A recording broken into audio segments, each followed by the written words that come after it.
ग्वालियर बाबा भीमराव अंबेडकर मूर्ति विवाद को लेकर हेडलाइन 24 के इंटरव्यू में कई सनसनीखेज राज खोले धारा शर्मा ने। का जो मामला है पूरे देश पूरे विश्व में एक अलग जगा रहा है। पूरे देश में हलचल मची हुई है, लेकिन उसके पीछे का सच क्या है? आज हमारे साथ में ग्वालियर के धर्म रक्षक मोर्चा के धारा शर्मा जी, हम उससे जानना चाहेंगे आखिर सच क्या है। क्या मूर्ति लगने नहीं दे रहे या मूर्ति लगाना नहीं चाहते? संपूर्ण रिपोर्ट के साथ हमारे साथ हम मौजूद है। मूर्ति लाने में इतना विरोध क्यों? मुझे लगता है कि बाबा साहब का कोई विरोध नहीं है।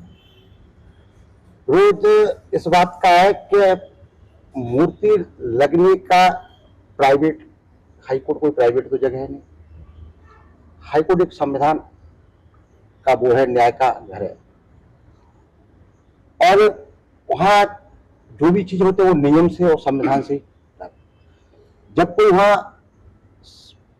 टेंडर नहीं हुआ मूर्ति का, कहीं कुछ नहीं, कुछ वकील लोग जो भीम आर्मी से जुड़े हुए लोग थे, उन्होंने जाकर वो चबूतरा बना दिया और मूर्ति लेके आ गए।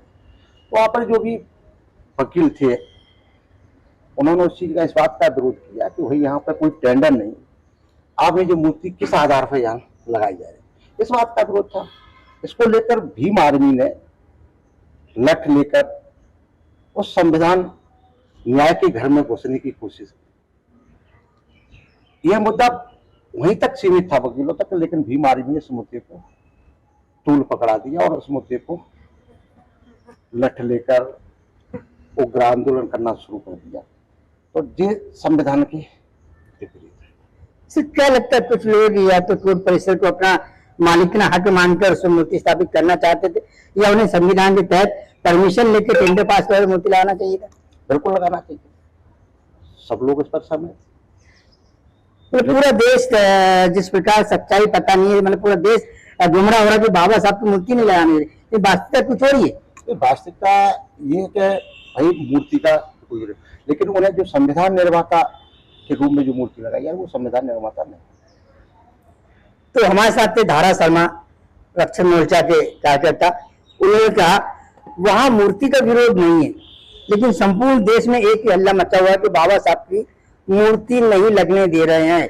लेकिन कड़वी सच्चाई तो ये है कि अनलीगल तरीके से मूर्ति स्थापित करना चाह रहे थे। इसी बात का विरोध, और वो विरोध अंधेरे में इस तरह फैला है कि पूरा माहौल ही पूरे देश तक खराब कर दिया। और वास्तव में सत्यता की जो पड़ताल हेडलाइंस 24 ने की है, वो धारा शर्मा जी ने बताया है कि जो मूर्ति लगी थी वो बिना टेंडर, बिना परमिशन कोर्ट परिसर में चबूतरा बनाकर लगाई जा रही थी। इसी बात का पूरे वकीलों ने विरोध किया है। वो विरोध वास्तव में होना भी चाहिए। किसी भी सरकारी जमीन या किसी घर में जाकर आप चबूतरा बना देगी, किसी मूर्ति स्थापित कर देगी, तो विरोध तो होगा। लेकिन वास्तव में इसमें जो भी दोषी है उन पे कार्रवाई होनी चाहिए। वो बाबा साहब की मूर्ति के लिए बाकायदा परमिशन लेनी चाहिए। वो परमिशन के सामने धूमधाम से बाबा साहब की मूर्ति लगाना चाहिए, ताकि देश का सौंदर्य बना रहे और कोई भी अप्रिय घटना ना हो। शासन को पूरे मामले में संज्ञान लेकर ऐसे लोगों पर भी कार्रवाई करनी चाहिए जो वहां पर मूर्ति की ना तो परमिशन ली और चबूतरा बनाया और मूर्ति लाने के लिए उग्र आंदोलन करने के लिए तैयार हो गए। बने रहिए हेडलाइंस 24 में। इसी प्रकार हम आपको नई नई जानकारी देते रहेंगे।